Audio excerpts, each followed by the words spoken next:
Please join me in welcoming Rich Shearer, a distinguished historian, lawyer, and dedicated Rotarian with his deep expertise in law and history. Rich brings a unique perspective to understanding the enduring impact of the Civil War. Today, he will share insights on continuing lessons from the Civil War, exploring how this pivotal chapter in American history still resonates and informs our society today. Rich's thoughtful analysis promises to enrich our appreciation of the past and its relevance to current challenges. We are honored to have him with us. Mr. Shearer. Good morning. Thank you. 160 years ago this month, April 1865, Robert E. Lee and Joe Johnston surrendered the two largest armies of the Confederate States of America, basically ending the Civil War. It's the most traumatic event in the history of our country, and a measure of the level of that trauma was the number of people who died just in the line of duty, not even including civilians. In the military, 620,000 people died. That was about 2% of the population in the 1860 census. To give you an idea of the order of magnitude, 2% of today's population would be about 6.9 million people. So at the time, in those 4 years, there was the equivalent today of the entire populations of the city of Los Angeles, city of Chicago, and the city of Atlanta all dying in a 4-year period. So it's no small surprise that the Civil War still commands our attention. But it also has important lessons for today, lessons that I believe we ignore at our peril. And I'm today going to be talking about how false narratives of history can have very real, very negative consequences. And the focus today will be on what's come to be called the lost cause version of the Civil War. Full disclosure, I am firmly in the camp of the folks that say call it the myth of the lost cause. The lost cause myth has had a powerful influence over how the Civil War has been taught and remembered, especially, but definitely not exclusively in the South, and has for a long time. Now, different people have different ideas of what the elements of the lost cause version is. The three that I'm going to talk about today are pretty uniformly agreed upon. Number one is that slavery was a benevolent institution that benefited slaves and that slaves liked. And along with that slaves even fought for the Confederacy during the Civil War. And also that slavery was dying out by 1861. The second element I'll talk about is that slavery did not cause secession or the Civil War. It's states' rights did. And three, that the Confederacy had no chance to win, that the Confederate States of America did the best it could with limited resources in a preordained doomed effort. Now, how did this view come to be? Well, it began as early as 1866, the year after the Civil War ended. Authors and journalists began promoting some of the elements that have kind of amassed into this view. In fact, the term lost cause comes from the title of a book authored by Edward Pollard, who started advocating some of the elements, and not even a little bit subtly. In 1869, the Southern Historical Society was founded. Its explicit self-described mission explicitly said, we're not interested in preserving historical truth. The organization's words, not mine, but rather the creation of a Confederate historical memory. And that evolved over years. There are other events that came class, but for our purposes, the next key moment, I think, is in 1894 with the founding of the United Daughters of the Confederacy.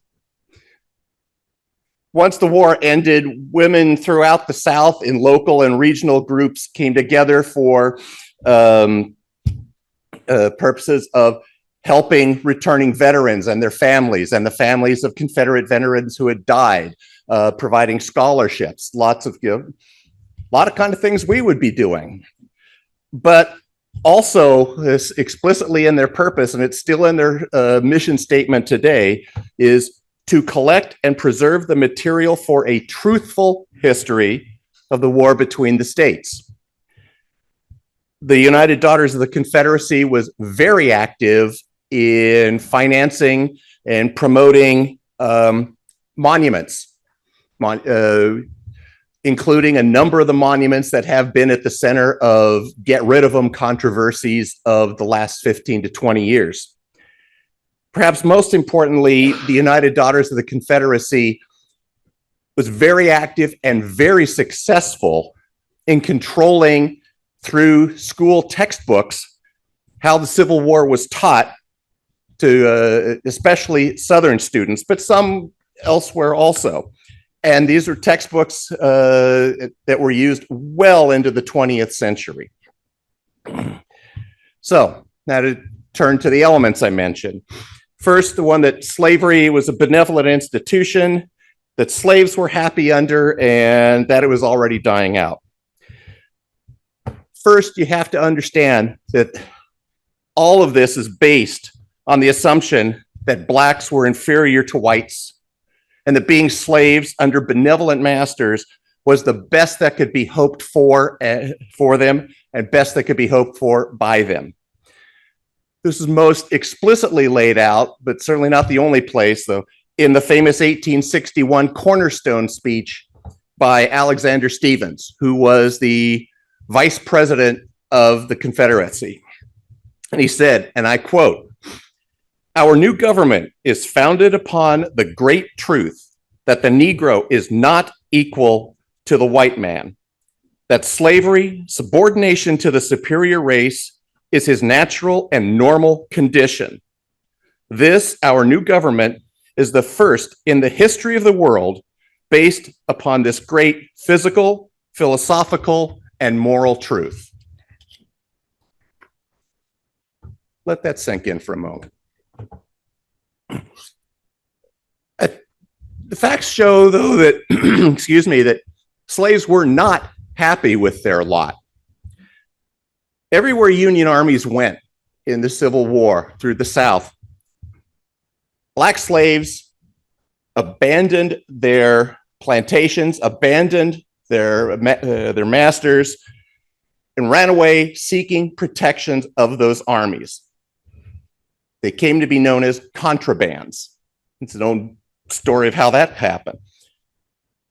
500,000, give or take, slaves did that. 500,000. About 150,000 runaway slaves joined the Union Army. By contrast, slaves were not permitted to serve in the Confederate Army. Some officers brought slaves with them to be their camp servants, but slaves and black people in general were not permitted to serve in the Confederate Army. There was a proposal early in 1865, about 3 months before the war ended, that would have allowed slaves to be enlisted into the Confederate Army with the promise of emancipation when the war was over, but only with the approval of their owners. Not surprisingly, that went nowhere. Now, the idea that slavery was already dying out, so the war was unnecessary. No. In 1861, the price of slaves was at an all-time high, and it had been steadily rising from 1860 all the way up to 1860, 1861 in the start of the Civil War. The largest crop that was raised on slave work plantations was cotton. Cotton was king. Just at the start of the Civil War, cotton prices were high, but also the exports, our country's exports of cotton were worth more than our exports of all other exports combined. Slavery was still big business. People were still willing to pay premium prices for slaves. So slavery was not a mutually beneficial institution. Slaves were not content to be slaves, and they voted with their feet every chance they got. And slavery was nowhere near dying out before the Civil War. So turning now to the element that that slavery was not the cause of the Civil War, that states' rights were. And I always think when I hear this, to ask the question, states' rights to do what? Now, there were lots of justifications given after the war. Jefferson Davis, again, Alexander Stephens, lots of Southern leaders after the war saying we went to war for states' rights. It wasn't about slavery. I think it's better to look at the contemporaneous record. What was the Southern leadership saying in 1860 and 1861? And two good sources for this are the secession declarations that seceding states passed and the Confederate Constitution itself. Now, the secession declarations, excuse me, most referred to slavery more explicitly. Certainly, the first states to secede said they were seceding over slavery explicitly. As additional states joined in, the language became more muted, but it was still there. There were a couple of states that seceded that didn't give reasons at all. They just issued a proclamation saying, we secede. But taken as a whole, slavery was front and center in the secession declarations from the seceding states. And the Confederate Constitution, most of it was identical to our Constitution. But it also included several provisions concerning slavery. I think the one that makes the point says, no law denying or impairing the right of property in Negro slaves shall be passed. It's in their Constitution. Even states cannot decide they want to end slavery in their own state. So much for states' rights.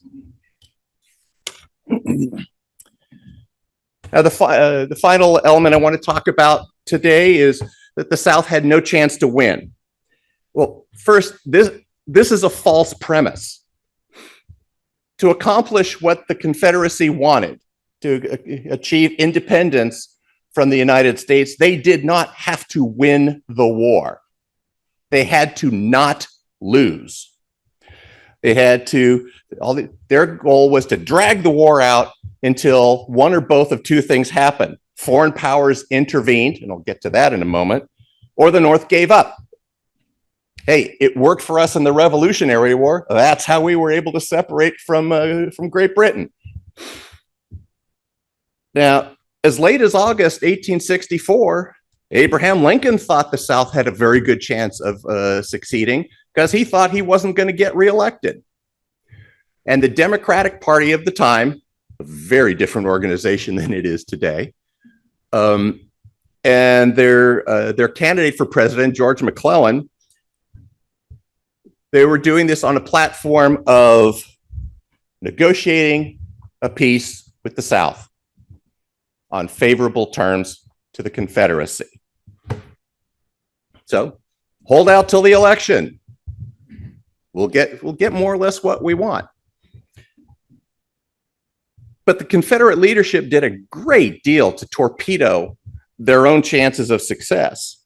On the diplomatic front, England and France, at the start of the Civil War, very much wanted to recognize the Confederacy. One, they saw far-sighted leaders there saw looking down the road that, hey, that United States over there is growing. It's going to become a pretty big economic and probably military juggernaut to rival us. They didn't want that. But more importantly, keep in mind, at the time, England was a constitutional monarchy, and the monarch had more influence and power then than King Charles does now. And France was ruled by an emperor, Napoleon III. The idea of something breaking up this Republican government experiment appealed mightily to more conservative elements in Europe. But slavery kept them from recognizing the South, unless the South could demonstrate that they were absolutely going to win.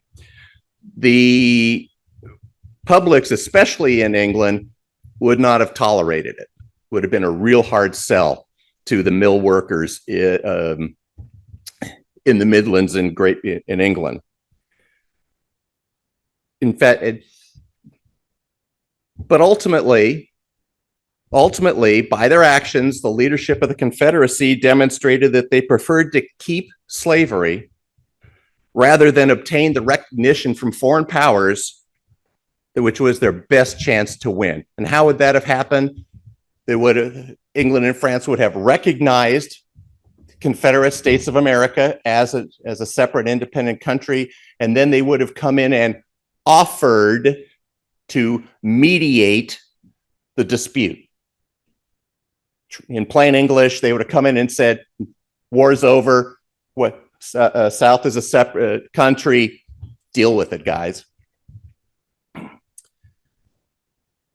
Now, strategically and tactically on the military side, there was too much focus by Southern leaders on offensive operations rather than defensive, fight delaying actions. It's how Lee lost at Gettysburg.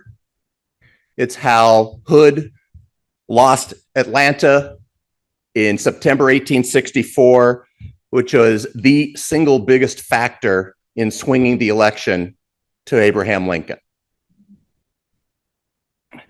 Now, also turning to the prisoner exchange, during the first 3 years or so, if you were captured, either side, you'd be in a prison camp somewhere, and they were not great, but you'd be there for a month or two, probably, and then you'd be exchanged. They had commissions with lists of names of who was there, and they would meet and they would exchange prisoners, trade them, give them back on a pretty much a one-to-one basis, which greatly favored the Confederacy because the Confederacy had a much smaller manpower pool to draw from to begin with.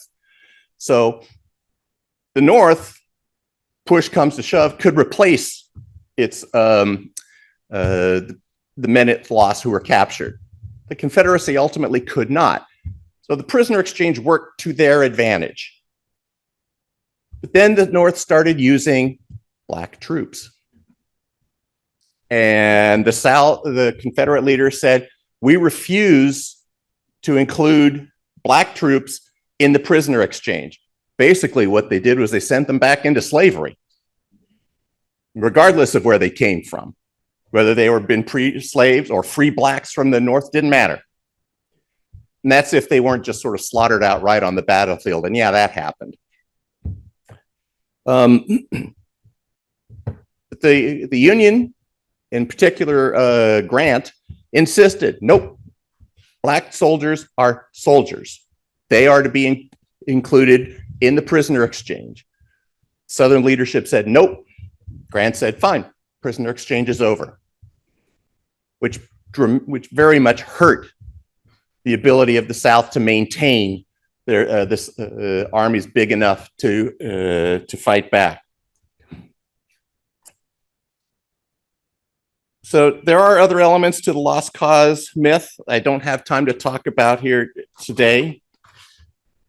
But the bottom line is the lost cause narrative is almost entirely false. I think it's a rewriting of history to serve the perceived advantage of the vanquished. It served to tell Southerners that they fought a good fight for a noble cause. And the reality is that, well, Southern soldiers fought hard, fought well, fought valiantly. Their higher leadership did not perform as well. And ultimately, the fight that was being waged was ultimately for a morally bankrupt cause. The myth of the lost cause helped provide a justification for Jim Crow laws in the 1890s moving forward, and it gave a veneer of legitimacy to groups like the Ku Klux Klan. In doing so, the myth of the lost cause did very real harm, not just to Black people, but to the entire nation. And the effects of that are still being felt today. So why does this matter? Why am I up here saying this to you? Because false narratives of history with serious negative consequences keep happening. I'll give you two examples. Post-World War I, Germany. When that armistice went into effect on the 11th hour of the 11th day of the 11th month in 1918, the German army was evaporating. They were in deep trouble. They had attacked earlier in the year with all they had. It didn't work. Now the American army is coming in increasing millions, and the German army was all but on the run. But the Allies never got into Germany itself. The armistice was negotiated and went into effect before Germany became a front in the war. Fast forward not very many years, and Adolf Hitler, as a central core pillar of his Nazi philosophy and his pitch to the German people, was to use that fact that we were never attacked to say, Germany, we did not lose this war. You troops, you did not lose this war. You were sold out by Jews. And we all know where that went. Second example, January 6th, 2021. Well, we saw what happened at the Capitol. And there is now a narrative in some places that says that these people that went into the Capitol, some having brought weapons, others that improvised them on the spot, attacked the Capitol Police, shouted, "Hang Mike Pence," that these were patriots, that these were tourists, these were victims who have been treated badly. Or that January 6th was a false flag operation by Antifa or Black Lives Matter or some other radical left organization or even the FBI. And it's all based on a premise that the 2020 election was somehow stolen, for which there still has not been presented any credible evidence. So why does this stuff matter? Because George Santayana was right when he said, those who cannot remember the past are condemned to repeat it. Thank you. Question I have, and it kind of goes back to a number of years ago when we had an exchange student, Saraka from Japan. And December 7th came around and all this discussion was anniversary of Pearl Harbor. And she was unaware of it because there was only about one chapter, or not one chapter, but one or two paragraphs that they were even taught in Japan at that time about the involvement and how it all started. Whereas in Germany, they went the other direction and they wanted to make sure everybody knew what happened. Now, how does this translate in how things happened during the Civil War and as it progressed up to today in the South? How much of this is actually being taught and what is being taught today? and how they're trying to change what's the curriculum in the high schools in the South. Japanese textbooks say very little about Pearl Harbor, little or nothing about the rape of Nanking, and certainly nothing about Unit 731. Unit 731 was a lab in Manchuria run by the Japanese, I believe the army, but certainly the military, conducting human experiments every bit as nasty as what was being done by Joseph Mengele and others in Nazi Germany. But in fact, one of the main reasons that we didn't have biologic weapons launched at us in the Second World War is that the Japanese military couldn't figure out how to deliver them here. And what's the sort of fallout from that? Not clear what the full fallout is, although Japan has become progressively more militaristic and more nationalistic as time has gone on. There's a branch of their leadership that very much wants a larger role, more expansive role in Asia, to which I would just say, well,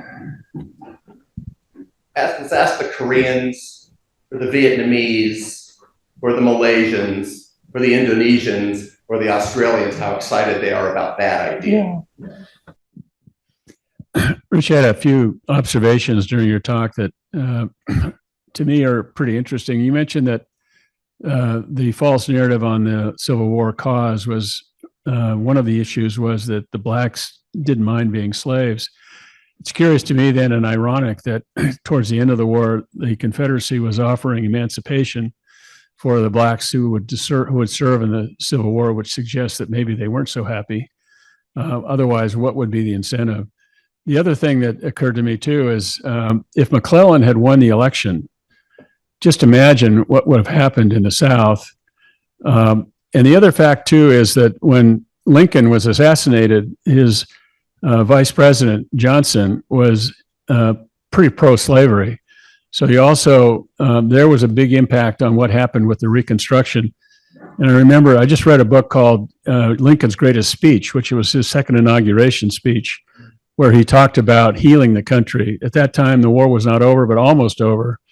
And he was talking in his speech about the need to rebuild the country, to basically indicate that the cause of the Civil War was not just the South, but it was the North as well in terms of their attitudes towards slavery.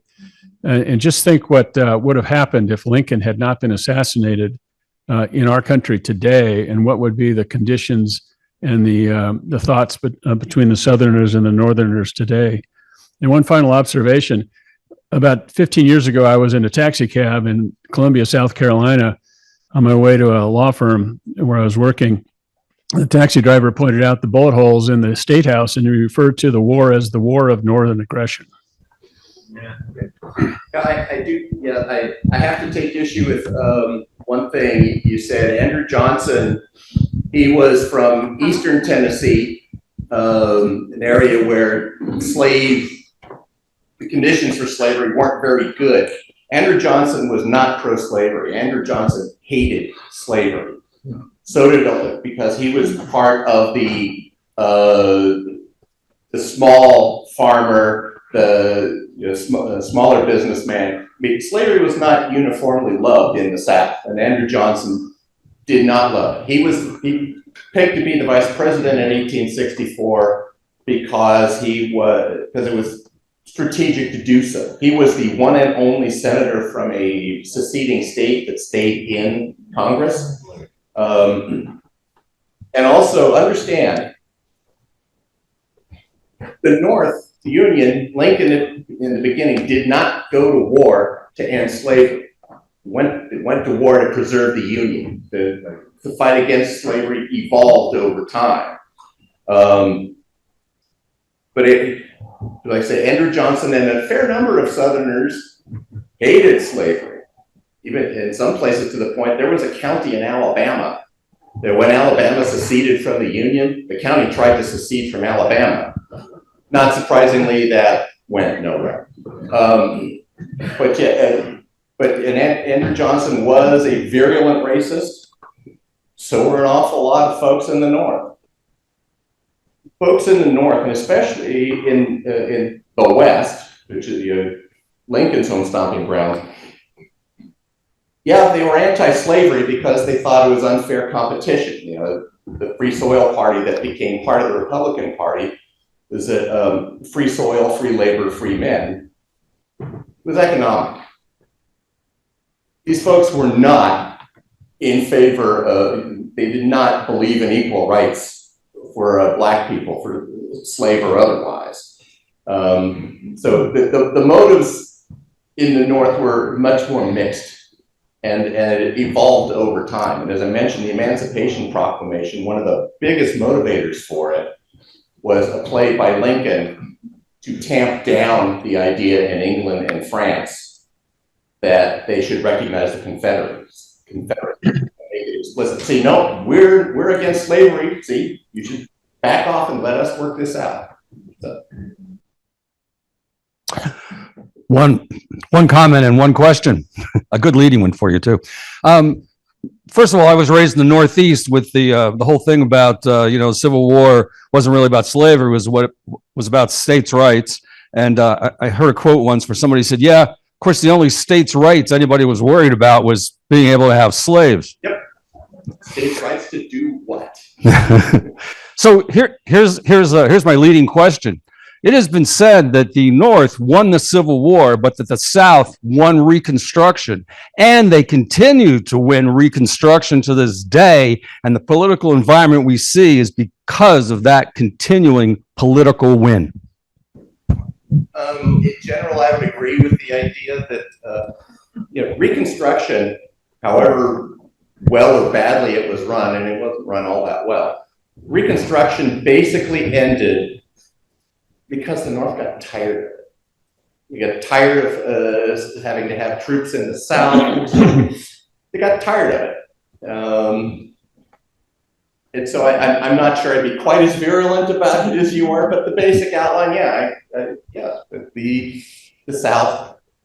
Now understand, this came at a cost for the South. I mean, you fast forward to 1964, and Lyndon Johnson is fighting like hell to pass the Civil Rights Act.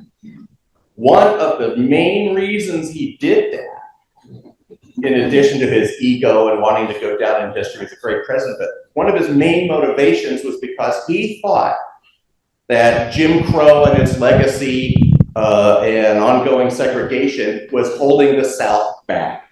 It was giving other parts of the country the excuse to not treat the South as an equal partner, and that it was costing them economically. So yeah, it's not like this is all an unmixed blessing or unvarnished wonderfulness on any side. Thank you for the presentation. It's fascinating. I've been interested in the Civil War for years, and I've learned a lot today, so thank you. My question, the advent of technology, like the cotton gin, you said earlier that slavery was not on the way out. How did you see technology as impacting slavery? Essential. Because in the late 1700s, slavery was dying out. As cotton, that great crop, the kind of cotton that was grown in the South used to be very labor intensive. You had to have people picking seeds out of the cotton fibers. And the cotton gin mechanized that. And it, in fact, gave slavery a new lease on life. That's why you saw cotton gin was 1798, something like that.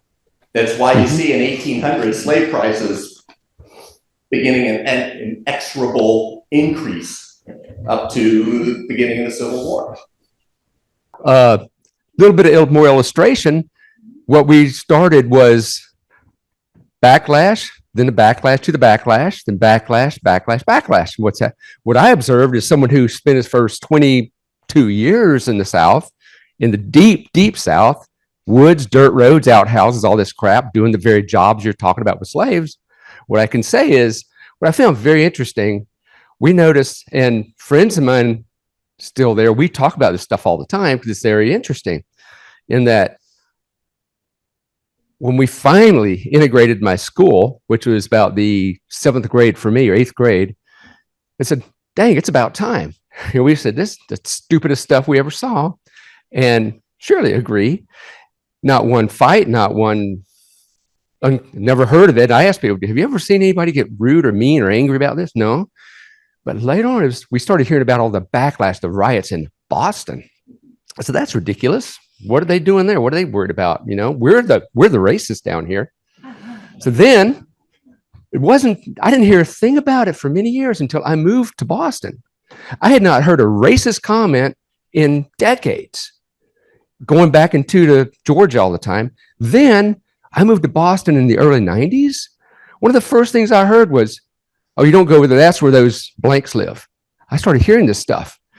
And then, oh, no, you don't go to North End. That's where the blanks live. And then I live near the T-stop. You'd never see a black person through my little Irish neighborhood because they would walk around. I said, it's the most ridiculous thing in the world. And I talk about this with black friends of mine all the time. We thought, matter of fact, just to end it, just a nice little statement. My fraternity little brother and I, we chat about once a week after all these many, many years. We said, why don't they just take a lesson from those of us in the rural South? You know what? Quit segregating people. They're people that's Randolph, it's Chester. That's who we go by, not, oh, he's an Italian, or that. That's where it boiled down to. Maybe that's because we were very rural, so there wasn't much chance. I mean, we all intermixed the whole time, but you didn't have these separate neighborhoods like I saw in Boston, which I thought was fascinating. And this is no disagreement. What you're saying is it's great. It's wonderful, but it's glad to bring it out that way. Just a little illustration. Sure. Thanks. I would say what you just talked about ties in with something that I've thought for quite some time. And it would tie in with the difference between urban Boston and rural South Georgia. I have long thought that trying to get people to change an attitude to say, segregation bad, integrate, blacks are okay in a macro way. Good luck. But what you can do is get people to think, Joe over here, he's an okay guy. One-on-one. You had that experience. The folks up in Boston, and you're absolutely right. I mean, the 3 years I was there, I was amazed. It was a constant white noise in the background.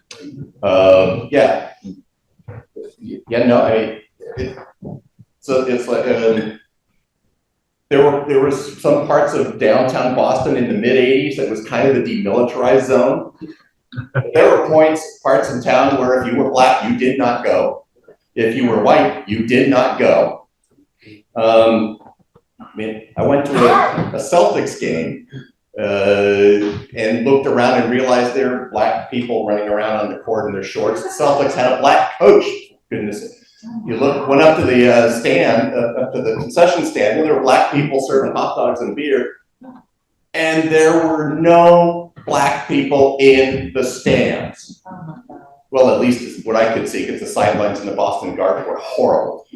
But, basketball, mid-'80s, no blacks in the stands. Unbelievable. But yeah, you're absolutely right. And I might add parenthetically, well, Buddy was talking about his experience. We got Kristen down here who lives in Boston now. She's just going, yep, yep. So when you look at Boston, it is a huge immigrant population that has come in from many different places. Similar to San Francisco, when you look at who's come in at different times, and it depends on the history of the North End. It started out with one immigration group, and then they gentrified and moved to a new place, and then the next immigration group moved in, and there's always been the competition amongst immigration groups, and then add in the race element as well. So I would say many urban cities probably very similar to it, but the busing situation in Boston, we're still there's a program called MECO that the moment your child is born, you enroll them if you can. And we are still busing kids 20 miles sometimes, west, northwest, south, out of Boston. And it's an interesting program and it works for some kids, but it is definitely, it was in an effort, they were supposed to have kids then going to Boston and nobody did that. So it's an interesting, as a teacher, I've worked in schools that have METCO and it's a great program, but it also, when you're one of 20 kids who's being bused starting at 6 a.m. and coming out 20 miles to a suburb, it's a very different education than if you're staying in Boston Public. So, yeah. Well, and you say trying to work the other way. If you still lived here in Lafayette, would you put your daughter in a program for busing to bus your daughter into an Oakland public school or a San Francisco public school? That's actually how we ended up in Lafayette. It was either private school or, so we lived in Montclair until I was 4. And I ended up in the area that's too. how we ended up here. Yep. So, how we teach our children is in large part dependent on the information that's in our textbooks. So that's becomes an economic thing, because who is the largest textbook buyer in the country? The state of Texas. The state of Texas buys textbooks for its school through a state agency. We're talking about 6, 8, 10, 12 people. They dictate to the textbook publishers the content in the history books. The publishers are not going to have a different textbook for Texas than they do in California. So all of our history textbooks in the country are determined by 6 or 8 people, or however many people are on that panel in the state of Texas. And I would say, So, Rick, can I think we're veering kind of uncomfortably close to the political as we're getting down this line of inquiry. So I'm going to move on to the next question. a quick response would just say, yes, but that's not a conservative versus liberal issue. It's not a Democrat versus Republican issue. Pretty much any group will take that power and potentially use it given the chance. What it points out is that we can't just abandon the field to whoever wants to be most active and who may have an axe to grind. And so we'll leave it at that. I'll make it real quick. You didn't disappoint, Rich, and that's not real surprising at all. But I listened to this and you made the comment about history repeating itself. Well, I'd submit to you that history is repeating itself. And just real curious, what are your observations about what's going on nationally when it comes to reflecting on the history of the Civil War? And tactically, what can we do that we're not doing? Well, I don't want to go get too much into the political here. All I would say is congratulations, you logged on to the main point of my talk. I would say what can people do is educate themselves, just in general, and go beyond the textbooks that you read when you were in school. I don't care what the subject is. The answer ultimately is education, and by that I mean self-education. I didn't learn this stuff in the textbook. I learned it because I'm a history nerd. So I think that's about the best I can do on that. Thank you, Rich.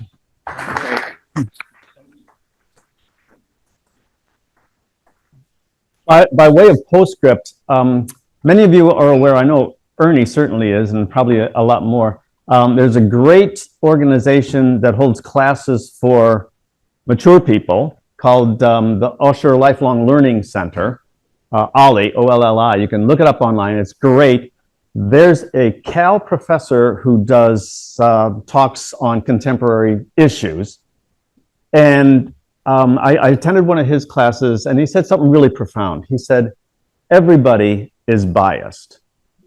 Nobody recognizes their own bias. They recognize the bias in others. If you're going to be a well-informed student of current affairs, the first thing you ought to do is recognize the bias in your sources of information, because there's a bias there.